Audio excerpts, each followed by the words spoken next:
Oui, Monsieur Boucher, allez-y. Si. Monsieur le Président, nous avions proposé lors d'une précédente assemblée plénière d'auditionner le directeur de l'ARS.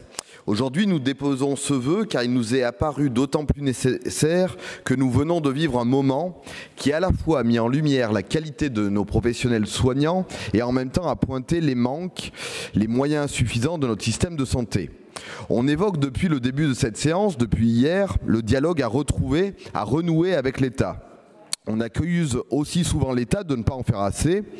Ce vœu, c'est aussi l'occasion que nous vous donnons de provoquer cet échange. Et je le dis tranquillement, de le provoquer au-delà de nos diversités d'approche de l'organisation du système de santé publique. Car oui, nous avons des divergences d'approche sur cette organisation, au-delà des discours qui promettent de changer. L'État vient de rendre des premières pistes quant aux conditions des professions médicales et paramédicales, mais il y a encore du chemin, beaucoup de chemin à faire, d'autant que celle qui porte la maternité de la T2A, qui a saigné les établissements hospitaliers, vient de réintégrer le gouvernement. Vous êtes revenu tout à l'heure sur la nécessité de nous engager sur les questions de santé et d'accès aux soins. Je suis d'accord, je vous fais l'économie de relire le vœu, mais j'attire votre attention sur le fait qu'il propose une double demande.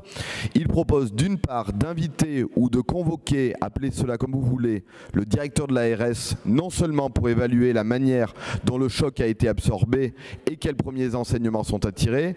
Il propose d'autre part d'engager notre Assemblée sur la nécessité de réorienter la politique de santé de l'État dans notre région en réinterrogeant les orientations du projet régional de santé sans attendre 2023. Merci beaucoup. Je pense que peut-être on peut essayer, si vous êtes d'accord à cette heure tardive, de ne pas trop prolonger les débats. Nous, on y est favorable, c'est bien, ça permettra d'avoir un point de relais. Est-ce que ça convient à tout le monde? Parfait.